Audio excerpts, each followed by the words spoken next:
ही तो है, लंबी है उनकी मगर शाम तो है।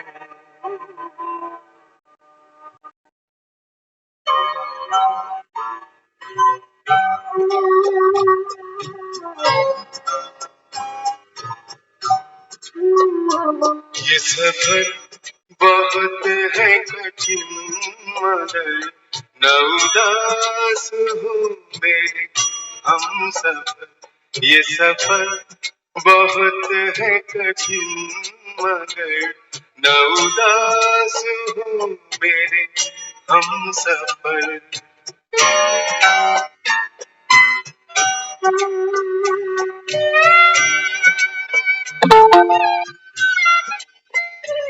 न उदास हो मेरे हम सफर।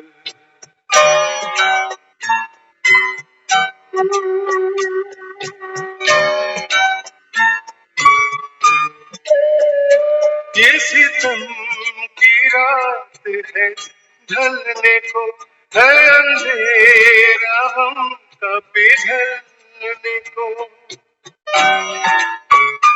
ये सितम की रात है ढलने को है अंधेरा हम कभी ढलने को। जरा देर इसमें लगे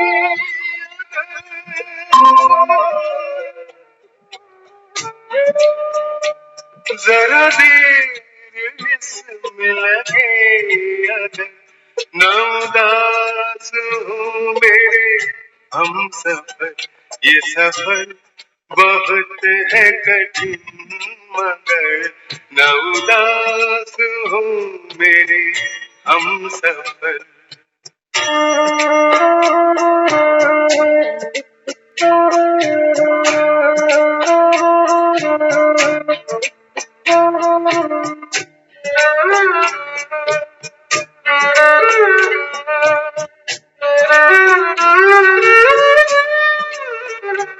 नहीं रहने वाली ये मुश्किलें के हैं अगले मोड़ पे मंजिलें।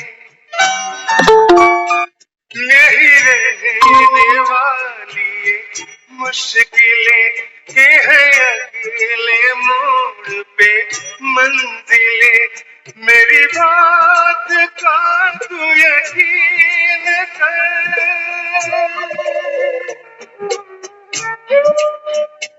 मेरी बात का तू यकीन कर। न उदास हो मेरे हम सफर। ये सफर बहुत है कठिन मगर न उदास हो मेरे हम सफर।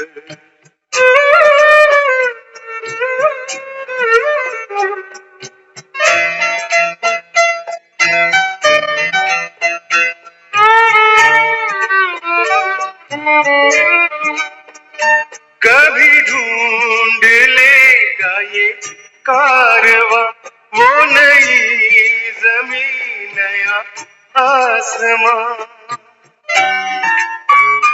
कभी ढूंढ लेगा ये कारवां वो नई जमीन नया आसमां।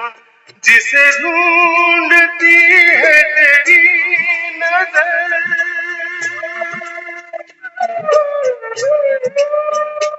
जिसे ढूंढती है तेरी नजर। न उदास हो मेरे हम सफर। ये सफर बहुत है कठिन मगर न उदास हो मेरे हम सफर। ये सफर बहुत है कठिन मगर न उदास हो मेरे हम सफर।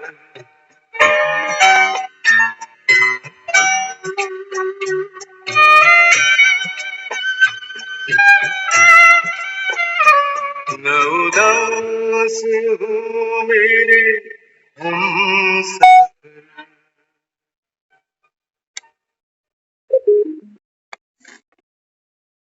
ओम शांति।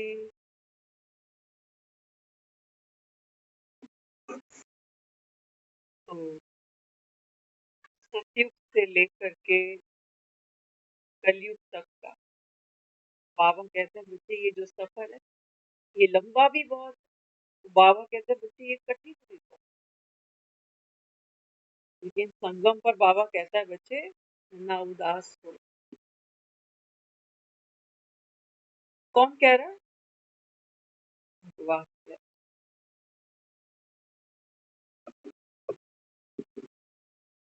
वो कहता है ये सफर आपने कठिन कैसे बना लिया। यात्रा तो लोग एंजॉयमेंट के लिए करते हैं, एक अच्छे लक्ष्य के लिए करते हैं, कोई एक अच्छी प्राप्ति के लिए लोग यात्रा करते हैं। तो बाबा कहते हैं बच्चे कितने जन्म पे जन्म देखो आत्मा ने लंबी लंबी यात्राएं की, और अंत में बाबा कहता है कोई अरबोपति भी जाता है तो संसार हाथ बांधे क्या कहता है, बेचारा क्या लेके। तो बाबा यहाँ कहता है बच्चे उदास नहीं हो।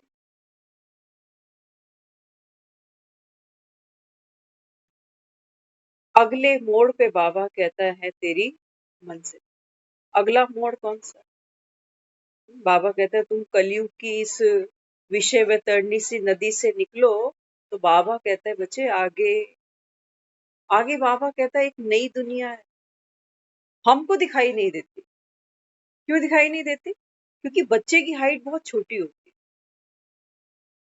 और बाप बाप बच्चे से बहुत ऊंचा है हाइट। तो जो बाप को दिखाई देता है वो बच्चे को नहीं देता। फिर बाप क्या कहता है, चल तेरे को कंधे पे बिठाता हूँ, है ना। एक बाप जब मेला दिखाने बच्चों को घुमाता है तो बच्चों को अपने कंधों पर बिठाता है। तो बाबा कहते हैं बच्चे आप संगम पर भगवान के कंधों पर चढ़ जाते हो।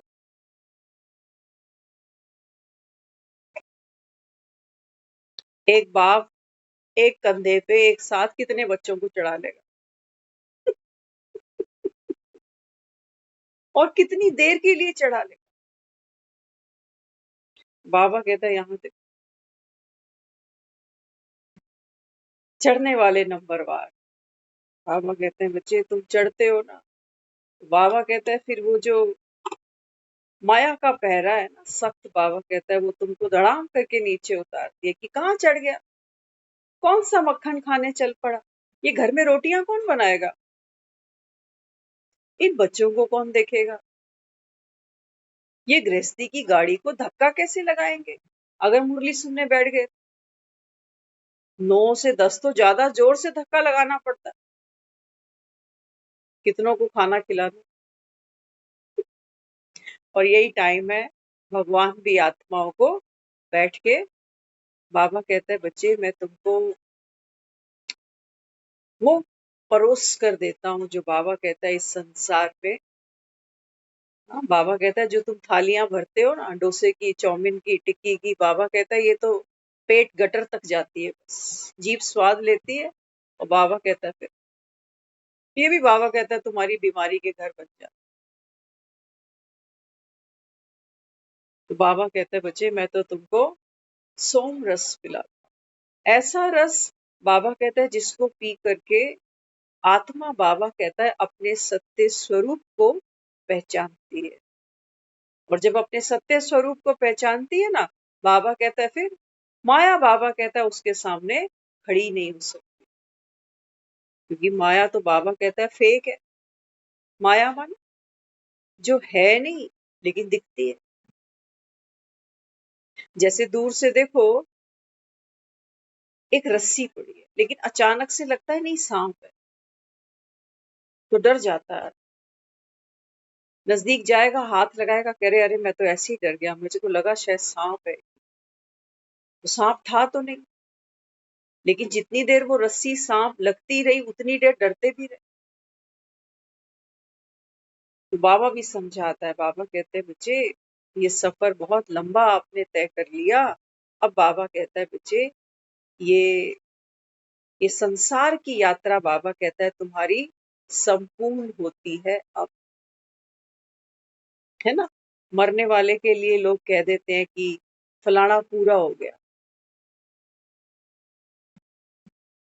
बाबा कहते हैं बच्चे ये है ending point of the journey. संगम पर बाबा कहता है जब आप आत्मा बाप से मिलती हो, इस बेहद की फिल्म के डायरेक्टर के सामने बैठती हो ना, बाबा कहता है this is the end of the feature film. लेकिन यहां तक बाबा कहता है पहुंचते बिरले, क्योंकि उनको भरोसा ही नहीं आता। क्योंकि बाबा कहता है माया ऐसा उलझाती है, दुखों के अंदर, कलेशों के अंदर, बंधनों में, जिम्मेवारियों में। और बाबा कहता है फिर तुम मजे भी तो लेते हो, मनोरंजन, घूमना फिरना, चाट पकौड़ी, फैशन। बाबा कहते हैं बच्चे इस समय माया का जो पहरा है, बाबा कहता है ये जबरदस्त। ये काल की कोठरी के अंदर बाबा कहता है ये आत्मा का जन्म ऐसे ही नहीं हो जाएगा। बड़ा सख्त पहरा है बाबा कहता है। वहां तो दिखाया है ना जेल को ताले लगे पड़े। बाबा कहते हैं तेरी बुद्धि को ताले लगे पड़े। खोलता हूं बार बार गोडरेज की चाबी से, लेकिन बाबा कहता है खुलते नहीं ताले। माया ने बाबा कहता है ऐसे बुद्धि को ब्लॉक कर दिया। तो सफर हमारा इजी हो जाए, आसान हो जाए, उसके लिए बाबा आज मुरली में बहुत सी युक्तियां दे रहा है। आज का जो सबसे पावरफुल पॉइंट था मुरली में, आज सुबह दीदी ने फोन किया, पूछ रही आज मुरली में क्या था। तो दीदी आज मुरली में बाबा कह रहा है ब्राह्मणी चली जाती है तो कोई क्लास नहीं कराता।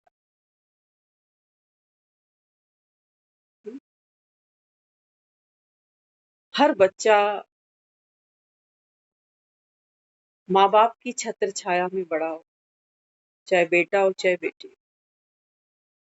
लेकिन जीवन के इस चरखे में एक ऐसा समय आता है जब ये बेटा और बेटी खुद माँ बाप बनकर वो पार्ट प्ले करते हैं। बाबा कहते हैं बच्चे तुम दुनिया में तो माँ बाप को फॉलो कर लेते हो आराम से, बाप भी कमा रहा है तो बेटा भी कमा रहा है, माँ भी रसोई में लगी हुई है तो बेटी भी लगी हुई है। ये बाबा कहता है ये तुमको इतना औखा क्यों लगता है? ज्ञान का मक्खन निकालना, मक्खन सबको अच्छा लगता है, लेकिन बाबा कहता है निकालते नहीं हो अपनी घोट। तो बाबा कहता है तुझको नशा चढ़। इसलिए बाबा हर एक बच्चे को कहता है बच्चे ज्ञान का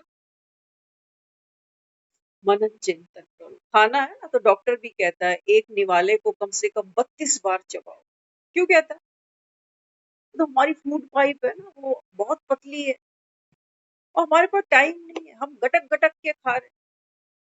कई लोगों को देखो वो खाना खाएंगे, एक बाइट खाई, एक घूंट पानी पिया, फिर एक बाइट ली, फिर एक घूंट पानी। उनके पास समय नहीं है चबाने का, वो बस निगलते जा रहे हैं जैसे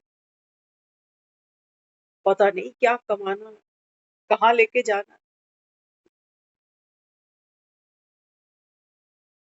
अंत में फिर तरसेंगे, कहेंगे लड्डू खाने का मन कर रहा है, कहेंगे बर्फी खाने का मन कर रहा है, बर्फी खिला के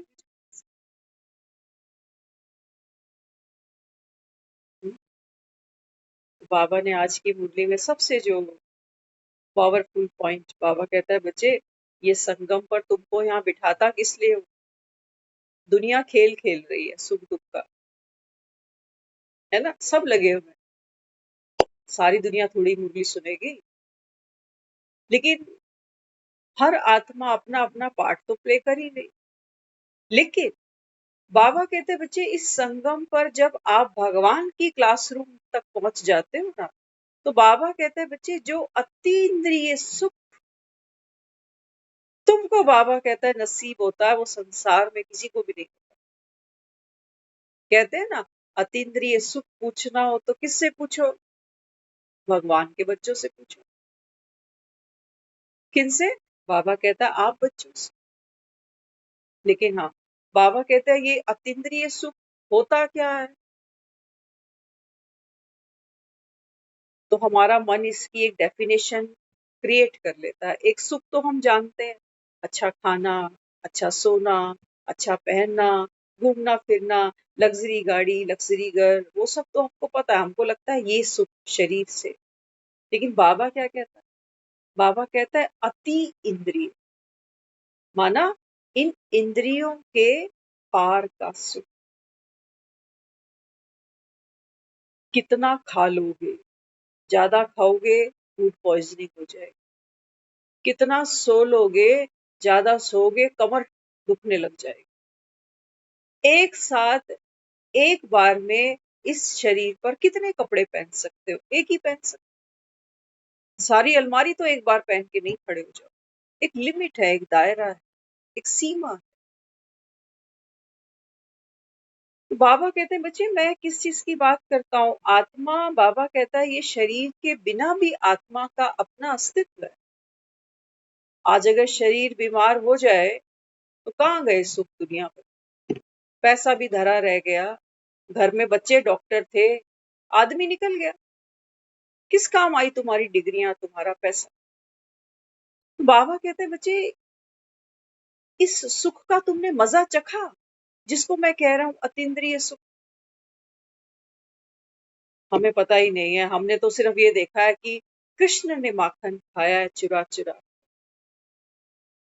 लेकिन उस माखन का क्या स्वाद रहा होगा, ये तो हम कल्पना भी नहीं कर सकते। उस उस कल्पना को बाबा कहता है बच्चे संगम पर आप एक्सपीरियंस करो। किताबों में, शास्त्रों में सिर्फ लिखा है कि अतीन्द्रिय सुख पूछना हो तो गोपियों से और गोपों से पूछो। बाबा कहता है मैं गोपाल हूं। कौन कह रहा? शिव पिता। बाबा कह रहे बच्चे मैं हूं गोपाल, तुम हो। बाबा कहता है मेरी गैया, कोई काली है, कोई भूरी है, कोई सफेद है। चल रहे हो ना? बाबा कहता है ज्ञान की हरी हरी घास, ताजी ताजी घास। वैसे गाय तो दिन में सुबह सुबह चारा चरती है, ये गाय रात को चारा चरती। Night class. कोशिश करते हैं अतीन्द्रिय सुख समझ पाएंगे तो उस दिशा में हम प्रयास भी करें, है ना? देखो शरीर का जो सुख है ना, ये जल्दी ही दुख में भी बदल जाता है। जन्म है, मृत्यु भी डेफिनेट है। जवानी है, बुढ़ापा भी डेफिनेट। आज स्वस्थ है, कल बीमार भी। तो ये ऐसा सुख है, बाबा कहता है बच्चे ये स्थायी नहीं हो सकता, है ना? तुम शरीर को सोचते हो जवान रहे ऐसे ही बस पूरा जीवन निकल जाए। बाबा कहता है ये हो नहीं सकता। तो बाबा कहता है फिर इसमें उलझना किस लिए? हाँ? तो बाबा कहता है बच्चे 84 जन्म तुम्हारे खत्म हो गए, 4 युग बीत बैठे। बाबा कहता है इतनी तुम्हारी लंबी जर्नी खत्म हो गई। अंत में बाबा कहता है मैं तुमको अपने पास बिठाकर, यहाँ बाबा कहता है अतीन्द्रिय सुख दे रहा हूँ। कौन दे रहा? भगवान दे रहा। ऐसा सुख है बाबा कहता है जो अविनाशी। इसी सुख के लिए बाबा कहता है तुम मंदिरों में जा जाकर मुझे पुकारते थे कि तुम्हारी कृपा में सुख बने रहे। घर में माँ बाप है, करोड़पति पति पड़ा हुआ है, सास ससुर पड़े हैं, कोठियां पड़ी हैं, लेकिन बाबा कहता है तू मंदिर में आके, गुरुद्वारे में आके क्या बोलता है कि तुम मात पिता हम बालक तेरे, तुम्हारी कृपा में सुख गने रहे। क्यों? बच्चों से नहीं मिल रहा, पत्नी से नहीं मिल रहा, पति से नहीं मिल रहा, धन से नहीं मिल रहा, फिर क्या जरूरत पड़ गई यहाँ मंदिर में, गुरुद्वारे में खड़े होकर कहने की कि तुम्हारी कृपा में सुख मिले? तो बाबा कहते हैं बच्चे दुनिया तो गाती रहेगी, उनको ये भी नहीं पता तुम्हारी माना किसकी। और बाबा कहता है कृपा कौन सी है, वो ये भी नहीं जानते। वो बेचारे ये सोचते हैं कि जीवन में कोई मुसीबत, कोई दुख आ जाए तो भगवान की कृपा होए तो हमारा कष्ट दूर हो जाए। हुआ किसी का? कितनी तो हमने भक्ति करी। भगवान कह रहा है हमें तो पिछले जन्म का याद नहीं, लेकिन वो कह रहा है कि 2500 साल से आप भक्ति करते आ। संस्कार है ना भक्ति का, की है, हम सब ने किए। सबने की। लेकिन अनुभव तो देखो ना, भक्ति करने से बाबा कहते हैं बच्चे कोई स्थायी सुख मिला, बल्कि जब भक्ति नहीं कर पाते तो और दुखी हो जाते। कहते मेरा ये व्रत छूट गया आज का। एक औरत जब करवा चौथ कंटिन्यू नहीं करती ना, उसको बड़ी गिल्ट कॉन्शियस होता है उससे कि अब तो मैं मेरी हेल्थ अलो ही नहीं करती है, डॉक्टर कह रहा है कि नहीं आपका बीपी ऐसे ऐसे हो जाता है, आप व्रत व्रत छोड़ दो। छोड़ देती, जान बचाए कि करवा चौथ करती। और ये हम सब जानते हैं कि जिसकी जितनी लिखी है बस उतनी है, नहीं तो लॉ ऐसा होना चाहिए था, क्योंकि पत्नी करवा चौथ रख रही है ना, तो पति पहले जा ही नहीं सकता। कैसे चला गया? पति ज्यादातर से पहले चले जा। तो बाबा कहता है बच्चे अतीन्द्रिय सुख समझ, ये वो सुख है बाबा कहता है जो आत्मा अनुभव करती है। और कैसे अनुभव करती है? बाबा कहता है वो जो ये तुम्हारे फाटक है ना, ये आंखें, ये कान, ये मुख, बाबा कहता है इसकी मोहताज नहीं। ये वो सुख है बाबा कहता है जो आत्मा परमात्मा के मिलन में बाबा कहता है तुमको मिलता है। बाकी तो तुम दुनिया में कितनों से मिल बैठे। बाबा कहता है जिस जिस से मिले, बाबा कहता है वो तो छूट गया, सब छूटा। लेकिन बाबा कहता है ये एक ऐसा सुख है जिसका बाबा कहता है गायन और वंदन भक्ति में सब भक्त कर। तो बाबा कहते हैं बच्चे आप इसका अनुभव करो। तो अतीन्द्रिय सुख कब मिलता है? बाबा कहता है एक कंडीशन है। सबसे पहले बाबा कहता है बच्चे जो आपके मनसा संकल्प है ना, बाबा कहता है उसके बंधन से आप न्यारे हो जाओ। हमारी इतनी सारी ये कर्म इंद्रियां है ना, कान है, कान खुले हुए। कई बार सामने वाला कोई बात करता है, हम कहते हैं मैंने सुना नहीं, दोबारा बोल, मेरा ध्यान कहीं और था। अरे कान तो है, फिर तूने सुना क्यों नहीं? ध्यान कहीं और था, माना मन कहीं और लगा हुआ। आंखें हैं, आंखें भी क्या देखना पसंद करती हैं? जो मन कहता। मन कहेगा नहीं मुझे आज ये देख, आंखें वो देख। तो कहने का भाव क्या है कि ये जो कर्मेंद्रियां हैं, ये इन्वॉल्व कहाँ होती है, रस कहाँ लेती हैं? जहां मन रस लेता है, मन रस लेता है, तो इनको यूज कर लेता है ना। तो बाबा मुझको यहाँ क्या कहता है? बाबा कहते हैं बच्चे अतीन्द्रिय सुख में क्या होगा? मन कैसा होगा? न्यूट्रन पे होगा। जैसे गाड़ी बंद करते हो ना, तो गियर को कहाँ छोड़ देते हो? न्यूट्रन पे। न्यूट्रन मानो ये मेरे मन की वो अवस्था है जब मैं सुख और गाड़ी चल नहीं रही है, अभी गाड़ी बंद पड़ी हुई। अतीन्द्रिय सुख माना अब कुछ चाहिए ही नहीं, कहीं जाना ही नहीं, कुछ पाना ही। इतनी बाबा कहता है तू आत्मा जब भरपूर संतुष्ट अनुभव करती है ना, तो बाबा कहता है इसको कहते हैं अतीन्द्रिय सुख। नहीं तो दुनिया में रेस लगी पड़ी है लोगों, जितनी उम्र मिल जाए उतनी कम है, जितना पैसा मिल जाए उतना कम, हर चीज कम है यहाँ। ये कलयुग का लक्षण है, कोई पूरा होता ही नहीं यहाँ। अपने पेट में जो रोटी है वो किसको दिखाई नहीं देती, लेकिन दूसरे के घर में क्या है, वहां हर समय आंख गड़ी हुई है। इसलिए लोग 3-3 4-4 करोड़ के फ्लैट खरीदते हैं और बाहर वो नींबू मिर्ची लटका देते 10 रुपए की, बुरी नजर वाले तेरा मुंह काट। सतयुग में बाबा कहता है ये नींबू मिर्चियां नहीं लटकेंगी कहीं पर। हर आत्मा भरपूर है, संतुष्ट है, किसकी नजर किस। लेकिन बिना नॉलेज के, बिना बाबा की पावर के, मैं आत्मा इन मन के विचारों, संकल्पों, भावनाओं, स्मृतियों, लाइक डिसलाइक, इनसे न्यारी हो नहीं सकती। आपने देखा होगा छोटे बच्चे अक्सर क्या करते हैं, हम भी कई बार देखते हैं बच्चों को, तो बच्चे ना ऐसे करेंगे जैसे उनके हाथ में कोई बाइक है, कोई साइकिल, कोई स्कूटर, कुछ भी। तो ऐसे रेस देते हैं बच्चे, ऐसे करते हैं बच्चे।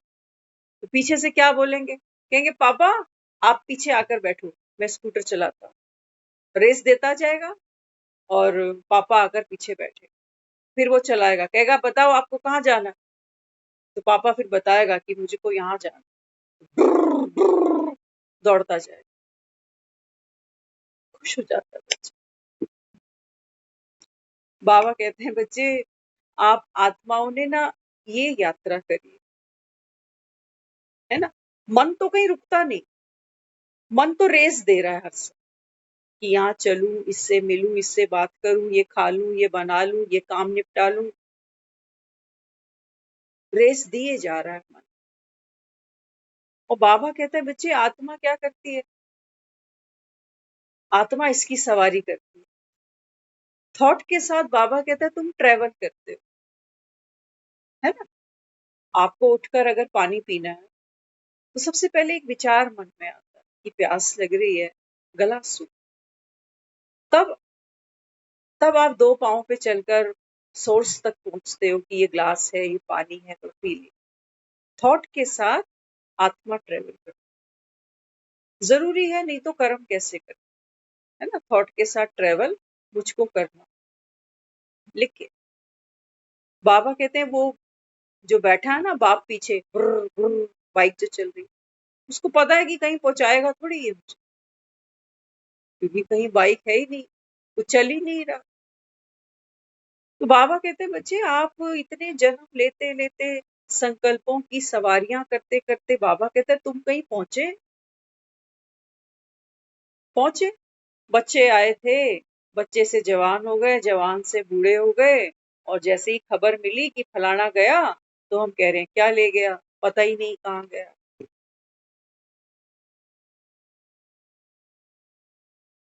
तो ये जो हम मुक्ति कराते हैं ना जाने वाले की, हम कह रहे हैं कि इसकी मुक्ति हो जाए, गति सदगति हो जाए, पता है क्या कर रहे हैं हम कह रहे हैं इसको कि देख तू जो अपने मन के साथ यात्रा करता रहा ना, मेरा घर, मेरे बच्चे, मेरा पैसा, अब ना तू ये थॉट की सवारी से उतर जा। तो शमशान में जाकर के वो मटका होता है ना, वो मटके को फोड़ते हैं, कपाल क्रिया करते हैं। आजकल हम देखते नहीं है, आजकल पंडितों के पास में भी इतना टाइम नहीं है। नहीं तो वो जो डेड बॉडी होती है ना, वो बेटे को ही कहते हैं कि कपाल क्रिया कर, लठ देते हैं और कहते हैं यहाँ पर मार इसको एक ही बार बस। दो तर्क बताते हैं लोग यहाँ कपाल क्रिया करने। क्या तर्क बताते हैं? कुछ लोगों का ये मानना होता है कि जो जो आत्मा, यहाँ सहस्त्रनाद है हमारा, चोटी जहाँ रखते हैं ना, ये सहस्त्रनाद। तो कुछ लोगों का ऐसा मानना है कि अक्सर ये सारे गेट हैं हमारे, ये काल कोठरी है, ये शरीर पूरा, और ये गेट है इसके। कुछ लोग ऐसा मानते हैं कि आत्मा जिस द्वार से निकलती है ना, उसी द्वार पर ही उसका जीवन जो है ना वो गुजर रहा है। तो ज्यादातर से हम लोगों को देखते हैं जब डेथ होती है उस समय लोग यूरिन पास करते हैं, स्टूल पास करते हैं, किसी का मुंह खुला रह जाता है, किसी की आंख खुली रह जाती है। लेकिन बहुत कम ऐसे होते हैं जो जिसकी आत्मा सहस्त्रनाथ से ऊपर निकलती है, माना वो इस देह के भान से, कर्मेंद्रियों से, बंधनों से डिटैच। तो वो तो कोई जानता ही नहीं दुनिया में, उसके लिए तो बाबा कहता है तुमने कभी कोई मेहनत, कोई पुरुषार्थ किया ही नहीं। लेकिन वो कपाल क्रिया करके ये सोचते हैं कि यहाँ पर जब लाठी मारेंगे तो आत्मा यहाँ से निकल जाएगी। सोचो, इसको घर से बांध कर ले आए रस्सी से, 4-6 घंटे से ये बंधा बैठा है, ना इसकी उल्टी हुई, ना इसने कहीं सांस ली, ना खांसी आई, ना छींक आई। 6 घंटे से ये बंद कर बैठा हुआ है। क्या आत्मा अभी तक पड़ी है इसके अंदर, जो मैं शमशान में जाकर यहाँ कपाल बजा रहा हूँ? कोई सेंस नहीं बनता। लेकिन शास्त्रों के अनुसार जो जो प्रणाली है या डायरेक्शंस है, लोग उसको फॉलो करते हैं। पहला रीजन कपाल क्रिया। दूसरा जो रीजन है यहाँ पर लाठी मारने का। वो कुछ लोग गरुड़ पुराण में ये भी कहते हैं कि वो जो कपाल क्रिया कराते हैं ना, क्योंकि हमारा सारा जो जीवन है, वो जो चिंताएं थी, हाँ, वो जो जिम्मेवारियां थी, वो हम कहते हैं जिम्मेवारियां मेरे सर पे बहुत है, मेरे सर पे चिंताओं का बोझ बहुत है ना। तो वो जाने वाले को क्या करते हैं, यहाँ डंडा बजा कि देख अब पीछे तेरा कोई भी, ये घर, ये परिवार, ये बच्चे, हमारा आज के बाद तेरे से कोई नाता नहीं। तो तू हमें भूल गया, हम तुझे भूल गए, ऐसा बता। तो वो कपाल क्रिया इस वजह से भी। बाबा कहते हैं बच्चे मरने के बाद कोई इस पे लठ मारे, तेरे को मुक्ति नहीं मिल सकती। ये बाबा कहता है बच्चे बाप की श्रीमत है, मैं तुम्हें लठ नहीं मार रहा हूँ कि छोड़ पुरानी देह, पुराने देहधारियों के साथ में ममत्व, ये धन, बाबा कहते हैं जो मिट्टी में ही मिल जाना है, इसके पीछे पागल हुआ पड़ा। देख रहे हो ना दुनिया, पेट तो 2 से 3 रोटी नहीं खा सकता, खा सकता है? नहीं खा सकता। लेकिन पता नहीं हमको जोड़ना क्या। बाबा तो मुरली में कहता है, बाबा कहता है ये इतना माल पानी जोड़ते हैं, कहते हैं हमारी 7 पुश्ते बैठकर खाएंगे। अपंग पैदा करोगे क्या? मेंटली डिस्टर्ब, फिजिकली, ऐसों को चाहिए होता है बैठकर खाना। बाबा कहते हैं तुम यही वरदान दे रहे हो, और आने वाली पीढ़ी ऐसे ही है। सच बताए, आलसी। माँ उनको बोल दे एक छोटा सा काम, वट पड़ जाते हैं ऐसे चेहरे पर। ये कहा ही क्यों। आज की जनरेशन और एक पिछली जनरेशन बहुत फर्क आ गया। तो आलस भी है, ईगो भी है कि मैं करूं। अभी कुछ समय पहले हम किसी का सुन रहे थे, पता नहीं किसकी बात थी, याद नहीं आ रहा एग्जैक्टली, लेकिन किसी ने बताया मुझे कि कोई हॉस्पिटलाइज हुआ, पता नहीं माँ या बाप जो भी।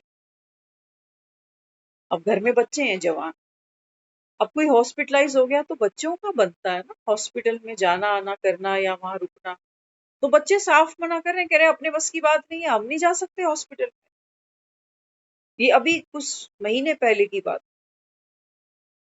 सोचो कहाँ इमोशनल बॉन्डिंग, हम मरे खपे चले जाए। बाबा कहते हैं बच्चे मैं तो तुम पर लठ नहीं बरसाऊंगा, तुम्हारी, बाबा कहता है, समझ की बात।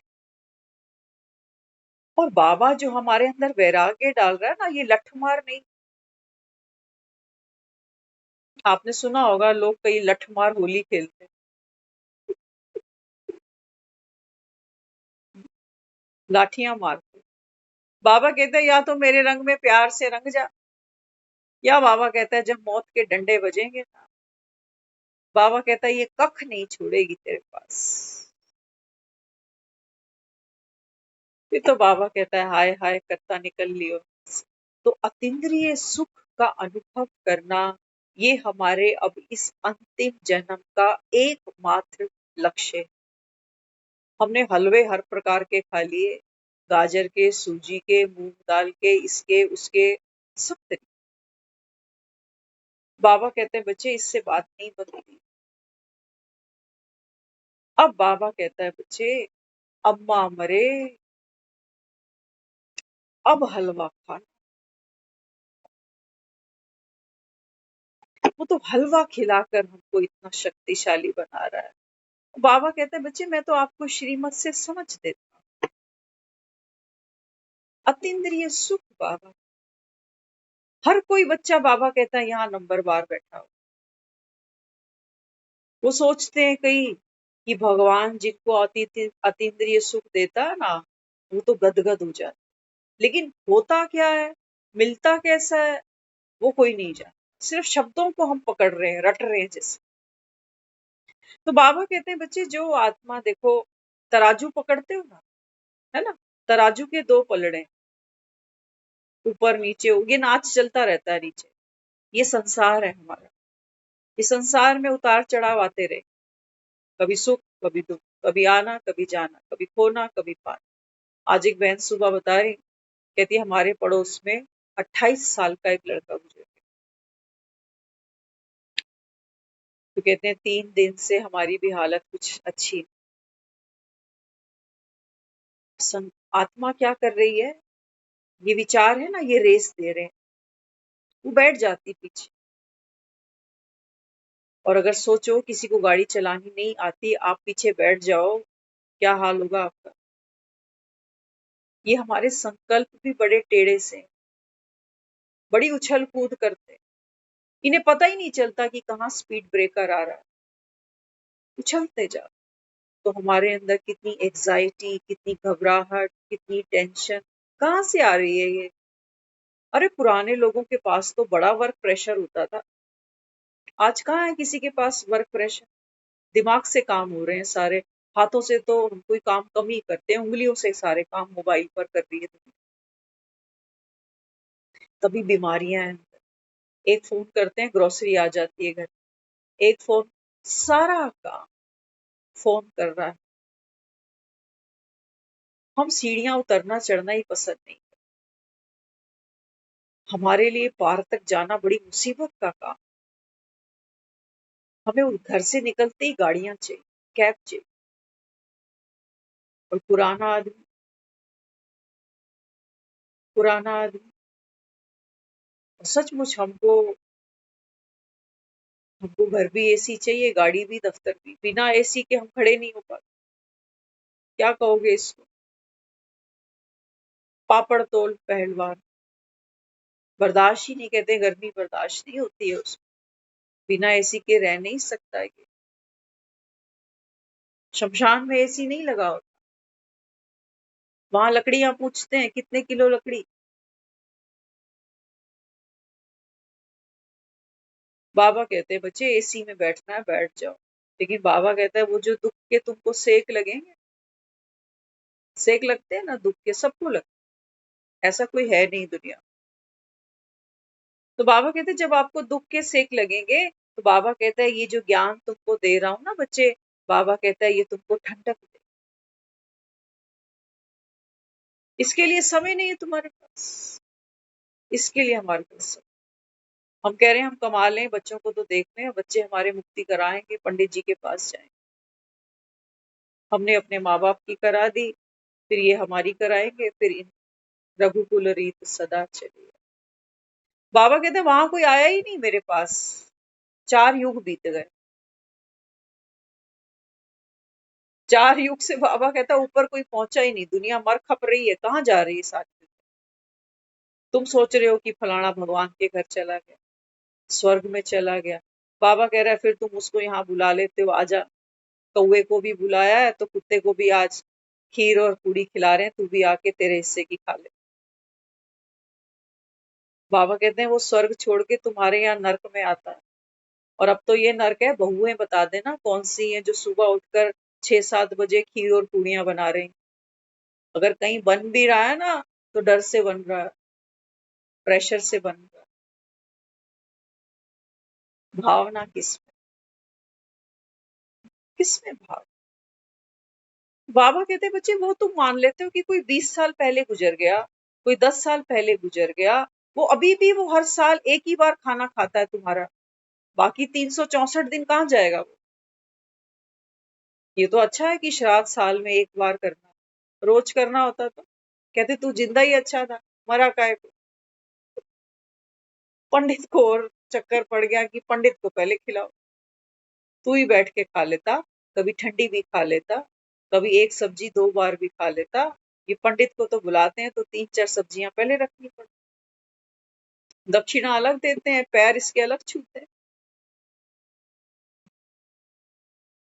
तो बाबा कहते हैं बच्चे ये सार जो तुमको दे रहा हूँ, गीता सार सुनते थे ना पुराने समय, है ना। तो गीता सार क्या कहता था, बहुत सुंदर वो पंक्तियां हम सब पढ़ते चले आए। लेकिन बाबा कहता है बच्चे वो कैलेंडरों पर गीता सार पढ़ने से, बाबा कहता है ये जो गोदरेज के ताले बंद पड़े हैं ये खुलते नहीं है। क्योंकि गीता का जो सार है वो अर्जुन को श्री कृष्ण कह रहे हैं। ये महाभारत की लड़ाई अर्जुन की है, हमारी थोड़ी है, हमारी थोड़ी है। हम तो सिर्फ कथा सुनते और प्रसाद लेके घर चले जाए। बाबा कहते नहीं बच्चे, तुम सब, बाबा कहते हैं जो यहाँ बैठे हो ना, सब अर्जुन। तो बाबा कहता है चेक कर लेना यहाँ महाभारत की लड़ाई छिड़ी है या नहीं छिड़ी। द्यूत तो हमने भी बहुत खेले हैं, ये केवल पांडव थोड़ी हैं जो जुआ खेले और हारे। बाबा कहते हैं बताओ बच्चे, क्या तुमने जीवन का जुआ नहीं खेला? कहाँ गया तुम्हारा बचपन? किताबें पढ़ पढ़ के निकल गया, डिग्रियां ले आए। कहाँ गई तुम्हारी जवानी? डिग्रियां बेचकर बाबा कहता है तूने घर भर लिया, अलमारी भर ली। कहाँ गई जवानी? तो बाबा कहता है फिर बुढ़ापा आया तो दवाइयों में, ऑपरेशनों में सब लगा, जुआ ही खेला। बाबा कहता बचाया क्या तू? क्या बचा? बाबा कहता जो अनमोल श्वास थे, अनमोल जीवन था, बाबा कहता है ना जिंदगी भर कभी खुश रहा, ना बाबा कहता है कभी किसी को खुशी दी। मरने के बाद हम लोगों की तारीफ करते हैं, जीते जी हमारे पास समय नहीं किसी को एक फोन भी करने।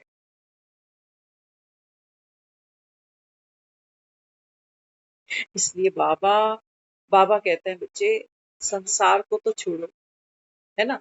दुनिया बाबा कहता है लगी हुई है, वो सोचते हैं कि पैसा कैसे मल्टीप्लाई करें, बच्चों की शादियां जल्दी से। बाबा तो मुरलियों में कहता है एक एक पोल खोलता। बाबा कहते हैं तुम घर में बहुएं ऐसे ले आते हो, इतने खुश हो जाते हो जैसे घर में देवियां ले आए। हाँ, बाबा कहता है कितनी रीति रस्में करते हैं जैसे देवी घर में आए, और 4 दिन बाद खुद ही रो रहे होते हो। तो बाबा कहते हैं बच्चे ये गीता का सार है। भगवान जो बाबा कहता है ज्ञान तुमको अभी संगम पर दे रहा, बाबा कहता है ये कभी नहीं मिलेगा, तरस जाओगे। बाबा कहता है इसी ज्ञान से। बाबा कहता है बच्चे आत्मा जीते जी मुक्त होती है अपने ही। बाबा कहता है मन के संकल्पों से।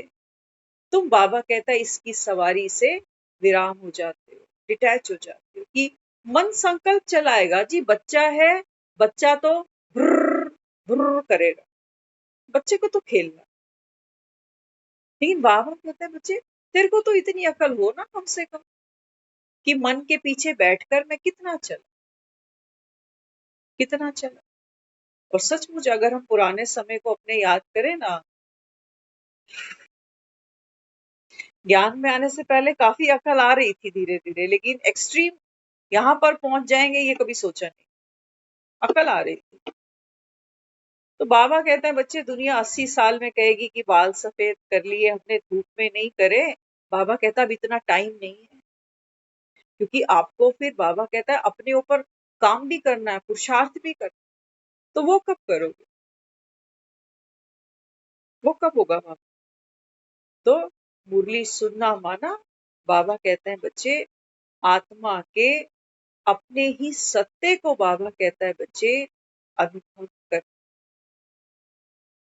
आत्मा पर कोई रंग नहीं चढ़ सकता, हालांकि चढ़ते बहुत है। शरीर बीमार होता है तो हम बीमार हो जाते हैं, कोई दूसरा दुनिया से चला जाता है तो हमारी आधी दुनिया लुट जाती है। रंग बहुत, बाबा कहते हैं माया के रंग कितने चढ़ते हैं आपके ऊपर। पल में दुखी हो जाते हो, पल में सुखी हो जाते हो, पल में कखपति, पल में करोड़पति। पल में मेरे जैसा कोई सौभाग्यशाली नहीं, और पल ही में मेरे जैसा कोई दुर्भाग्यशाली नहीं। बाबा कहते हैं बच्चे अब ये सवारी उतर जाओ पीछे, उतर जाओ। बाबा कहता है अब खेल देखो इस मन का तुम, ये है अतीन्द्रिय सुख। मन भागेगा, कहेगा पापा आओ मेरे पीछे बैठो, मम्मा आओ मेरे पीछे बैठो, मैं गाड़ी चलाता हूँ, आप बैठो मेरे पीछे। चलाने देना इसको, चलाने देना। अब ऐसी गाड़ी भी मन से क्या खींचनी जो बेचारे के पास है भी। असली की बुलेट होती तो चाबी पकड़ लेते, लेकिन ना ये मन दिखाई देता है, और मन के ये विचार, ये तो पकड़ में भी नहीं आता। यहाँ कहने को सब मुरली में बैठे हो, लेकिन मन पता नहीं कहाँ चला गया। किसी ने अचानक घड़ी देखी, याद आ गया, अरे रोटी का टाइम हो गया, चल भाग भाग मीका भाग। ट्रैवल कर रही है आत्मा। बाबा कहता है कर लो, ट्रैवलिंग करो। लेकिन बाबा कहता है बच्चे, जो बच्चे के पीछे माँ बैठ जाए, अगर बाप बैठ जाए, तो उसको इतना पता है कि मुझे एक्टिंग तो करनी है ताकि ये बच्चा खुश रहे कि मम्मी भी मेरे साथ इंजॉय कर रही। फिर बच्चा पता है कभी कभी क्या करता है, वो बाइक को ऐसे टेढ़ा करेगा, कहेगा ओहो गिर गया, एक्सीडेंट एक्सीडेंट एक्सीडेंट एक्सीडेंट। पूछेगा मम्मी आपको चोट तो नहीं आई कहीं? वो देखो सामने से भी एक बाइक आ रही थी, ना इसके पास बाइक है, ना सामने किसी के पास बाइक, चोट किसको आई? बाबा कहते हैं बच्चे देखो मन के खेल। मन कहेगा मुझे उसने ऐसे बात कही, मेरे को देखकर मुंह घुमा लिया, हर्ट हो गए, हम तो डेंट पड़ गया गाड़ी। बाबा कहता है तुम बताओ मैं करूं क्या? मैं तो, बाबा कहता है तुमको केवल नींद से ही जगा सकता हूँ बस। और बाबा कहते हैं यही भगवान की कृपा है जिसमें कहते थे सुख घनेरे। जाग कर देख, बाबा कहता है कहाँ पहुंचना है, कहाँ जाना है, कहाँ मकान बनाना है। आज मोदी जी को हम सुन रहे थे, तो मोदी जी आज कह रहे कि अब चंदा मामा हमारे लिए दूर के नहीं है।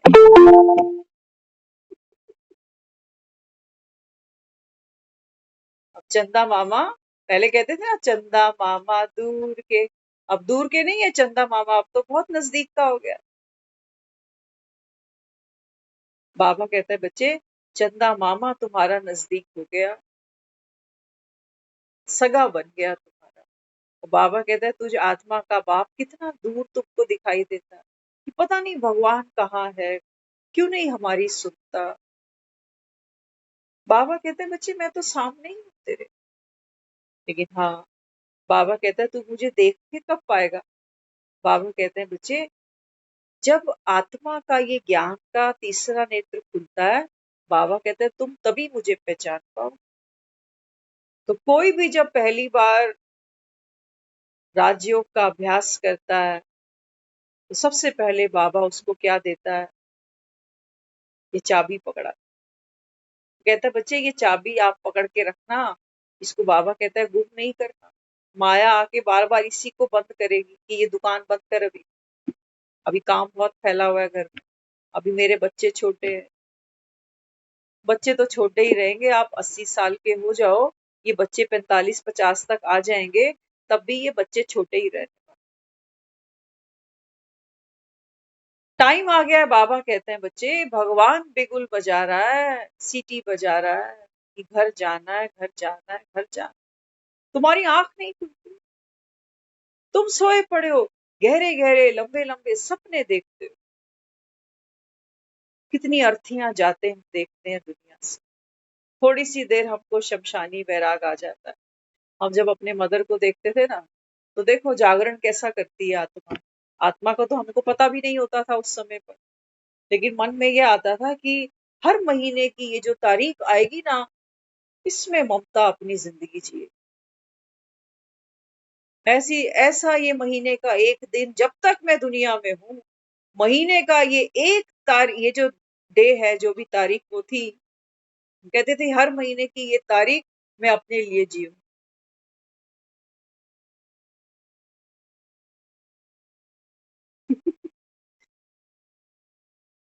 और सालों में भी नहीं कहेंगे, कुछ ही महीनों के अंदर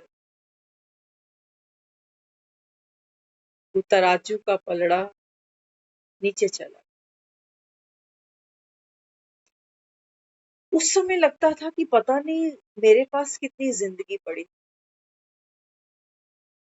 तो हमने दूसरे को जाता देखकर अपने लिए यही कैलकुलेशन फिट करी कि जिंदगी छोटी सी है भाई, तू जी ले, कोई भरोसा नहीं है इसका। जहां घूमने का मन है घूम जा, निकल, कल को मर जाएगा, किसने पूछना है तुझे? तो हम ये निचोड़ निकाल रहे थे, हमारे लिए ये गीता का सार होता था उस समय। लेकिन बाबा कहता है बच्चे, आत्मा तो देखो बाबा कहता है इस कब्रिस्तान में दफन है। तुम बाबा कहते हैं बच्चे ये 4 दिन की जिंदगी मानते किसको? इसको भरना चाहते हो? जीभ के सुख, शरीर के सुख, बाजारों के सुख, किसी से मिलने जुलने के सुख। बाबा कहता है अंत में फिर हाथ मलना, जैसे वो पांडवों ने मले थे कि हमारा इंद्रप्रस्थ हम हार गए, द्रौपदी भी हाथ से गई। ये हमारी हालत है, हमारे मकान भी छूट जाते हैं इंद्रप्रस्थ, हमारी बीवियां लुगाइयां भी छूट जाती हैं, हमारे बच्चे भी छूट जाते हैं इस जुए के अंदर। बाबा कहता है हाथ मलते जाओ। सुख बाबा कहता है बच्चे ये शरीर तो विनाशी है, ये भरते ही नहीं गड्ढे, ये गटर भरते नहीं। बाबा कहता है मन का पात्र, बाबा कहता है बच्चे इसको भी वरदान है, ये भरते नहीं। आप देखो, आप जहां खड़े हो ना, यहाँ दुनिया की बहुत से लोग इस लेवल को पाना चाहते हैं कि काश मेरे पास ऐसा घर हो, मेरे पास ऐसी गाड़ी हो, मेरे पास ऐसी सैलरी हो। लेकिन मैं खुशी नहीं, मुझे भीड़ में मुझसे आगे वाला दिख रहा है, कह रहे उसकी जिंदगी देख कितनी सुख भरी है, मैं तो मेहनत करके कमा रहा हूँ, वो तो पता नहीं कौन से कर्म किए हाथों में बैठ के खाती है। मन के खेल है। जो सुबह सुबह साड़ी पहन करके पर्स लटका के घर से निकलती है ना, तो जो घर में वो चद्दर तौलिए साफ कर रही होती है सुबह सुबह, वो उसको देखकर सोचती है कि कितनी अच्छी किस्मत है इसकी। सुबह सुबह घर से निकल जाती है मैडम बन के, अपना पैसा कमाती है, अपनी जिंदगी जीती है, किसी के आगे दबती नहीं है। और वो जो पर्स लेके चल रही है ना, वो इसको देखती है तौलिए धोते हुए, घर की चदरें झाड़ते हुए, कहती कितनी अच्छी जिंदगी इसकी है। हम तो कहाँ 5 बजे उठे, रात को भी सोने को नहीं मिलता, सुबह भी भागना है, सबके टिफिन भी बनाने हैं, घर का पूरा काम उसको 7 बजे 8 बजे तक निपटाना है। रोटी भी ऐसे खानी है जाकर के जिसमें कभी नमक कम होगा, कभी सब्जी ले जाएगी तो फूल के घर पे ही भूल जाएगी। होता है ऐसा, बहुत बार हो जाता। तो वो उसको देख रही है कि कितनी अच्छी किस्मत है, सारा दिन धीरे धीरे काम करती रहेगी, गरम गरम पराठे खाएगी, और मेरी किस्मत है। ये मन है हमारा, ये कहीं नहीं भरने वाले। बाबा कहते हैं इनकी पूर्ति करने निकला है तू। और कोई दुनिया से जाता है, तुम कहते हो वो पूरा हो गया। वो बेचारा मरते मरते कह रहा था मुझे राम लड्डू खिला दो, मरते मरते कह गया मुझे संतरे की गोली खानी है। जान यही अटकी पड़ी है कि पता नहीं कितने दिन की जिंदगी है, खाओ पियो मौज करो। तो कोई क्लबों में पहुंच गया, कोई ठेके पे पहुंच गया। जो बाबा कहता है देखो, जिसकी जो कर्म इंद्री ज्यादा शक्तिशाली कह लो या कमजोर कह लो, दोनों ही बातें सिमिलर मीनिंग दे रही है। कोई थिएटर में फंसा हुआ कि फिल्में देखने का बहुत शौक है उसको, कोई पैसा है तो पैसा उड़ाने में लगा। बाबा कहता है मन के खेल तो देखो, ये कितनी रेस देता है तुम्हें। रात को भी बाबा कहता है तुम सो मर नहीं सकते आराम से, मन रेस दे रहा है कि सुबह जल्दी उठना है, ये भी करना है, वो भी करना। तो बाबा कहते हैं बच्चे मन अपना काम करेगा। बाबा कहता है बच्चे तू आत्मा इसकी सवारी करते हुए भी ये याद रखना कि इस यात्रा से कोई प्राप्ति नहीं होती है। ये है गीता का सार। ना तो ये इंद्रप्रस्थ मेरा है, ना ये द्रौपदी मेरी है। बाबा कहते हैं फिर दुख क्या है? दुख यही है दुनिया से जो लोग जा रहे हैं, या जो भी समझ लो। बाबा कहते हैं बच्चे मैं और मेरे का ही दुख है। नहीं तो दुनिया में तो लोग कितने मरते हैं, उनके बारे में हम कभी नहीं सोचते। हमें किससे मतलब है? हमें मतलब है हमारे अपने जिनके साथ संबंध, कि इनको कुछ हो जाएगा तो मेरा क्या हो। तो बाबा कहते हैं बच्चे ये तो तू जन्म जन्म से यही करता आ रहा है। अब बाबा कहता है मैं तेरे को तेरे सारे प्रश्नों का आंसर कर देता हूँ। बाबा कहता है जब मन को आंसर मिल जाएगा तो बाबा कहता है फिर मन जब शांत हो जाएगा, बाबा कहते हैं बच्चे आत्मा का जागरण तब होगा।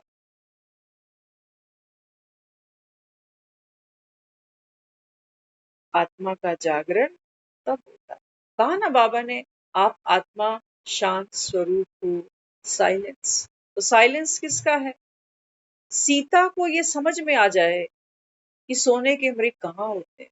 भागने दो मृगों को, लेकिन जब मैं इनके पीछे भागती हूँ ना, तब ये सोने के मैं बना देती हूँ। नहीं भागू तो सोने के नहीं है, फिर ये सब फेक है।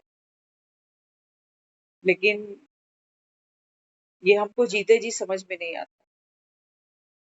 जब कोई दुनिया से चला जाता है ना, तब हम कहते हैं कि कितने हिरन पकड़ के ले गया साथ में, घर ले गया, घर के पीछे पूरी जिंदगी मरते रहे कि कब बनेगा, कब बनेगा, कब बनेगा। ये हिरण यही खड़ा हुआ, ये गया ही नहीं साथ में। गया। ये हिरण तब तक है कि जब तक हमको मिले नहीं, क्योंकि हिरण बहुत तेजी से भागता है। और हमारा सारा जीवन इन हिरणों को पकड़ने में, इन सुखों को पकड़ने में ही निकल जाता है। और मजे की बात सुन लेना, जैसे ही कोई भी हिरण मेरी गिरफ्त में आता है, जैसे ही कोई सुख की प्राप्ति मुझे होती है, बाबा कहते हैं बच्चे तुम्हारा चार्म खत्म हो जाता है, उसका अट्रैक्शन खत्म हो जाता है। अब वो मृग नहीं है। सोचो, किसी के पास मकान ना हो, बहुत से लोग हैं जिनके पास अपना घर नहीं, उनके लिए एक मकान बहुत बड़ी बात। उनके लिए ये भी सोने का मृग है, क्योंकि उनको मिल नहीं रहा। और हमारे पास तो है, हमें ये सोने का मृग लग नहीं रहा। कि जो जिसके पास है वो उसको दिखाई नहीं देता। मन कहाँ देखता है। एक कहते हैं एक मोटा आदमी था, तोंद वो उसकी बहुत भार थी। तो डॉक्टर के पास गया, कहने लगा कि मैं तो मोटापे से बहुत दुखी हो रहा हूँ। डॉक्टर ने कहा पेट इतना बाहर आ गया तेरा, ज्यादा तो तू अब कुछ कर भी नहीं पाएगा, तो मेरे कहने से गोल्फ खेलने जाया कर। डॉक्टर था, मान ली उसकी बात, पहुंच गया गोल्फ खेलने के लिए। तो गोल्फ खेलने जब वहां पहुंचा, तो वहां पर जो स्टिक थी उसके हाथ में, तो नीचे ही पांव के पास तो बॉल पड़ी है, लेकिन वो तोंद इतनी बाहर है उसको वो बॉल दिख नहीं रही। तो डॉक्टर के पास पहुंचा, कह रहे आप कह रहे हो कि गोल्फ खेल, लेकिन मुझे तो मेरे पांव के पास पड़ी बॉल ही दिखाई नहीं देती।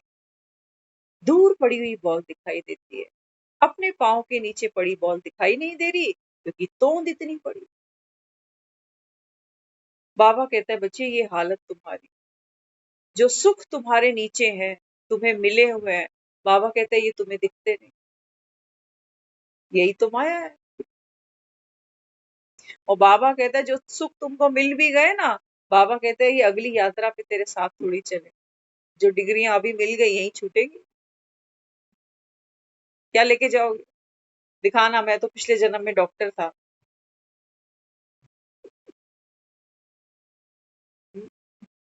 तो इसलिए अतीन्द्रिय सुख बाबा कहता है बच्चे आप बच्चों का है, लेकिन हाँ कपाल क्रिया बाबा कहता है, बुद्धि का योग बाबा कहता है इस पुरानी दुनिया से अपने आप हटेगा।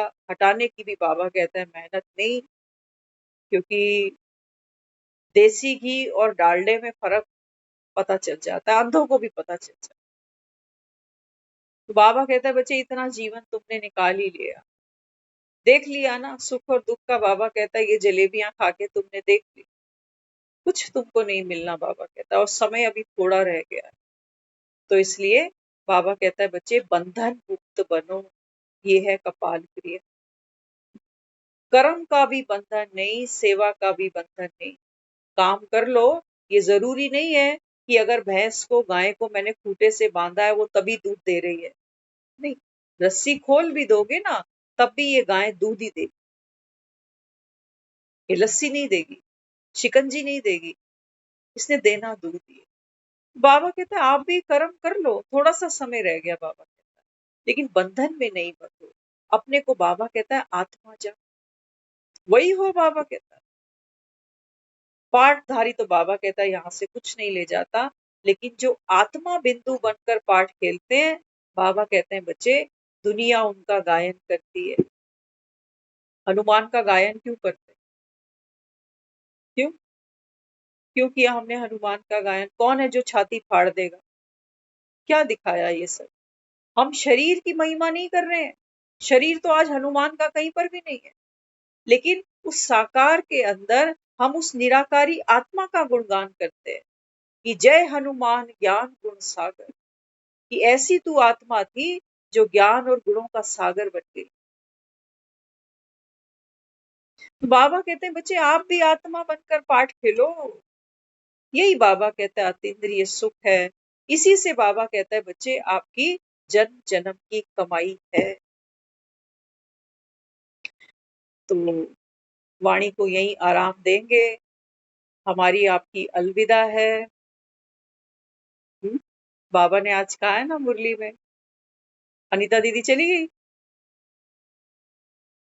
अनीता मैं दीदी हूँ। नहीं, आप नहीं, आप तो साथ ही जा रहे हो हमारे। अनीता दीदी चले गए शायद। तो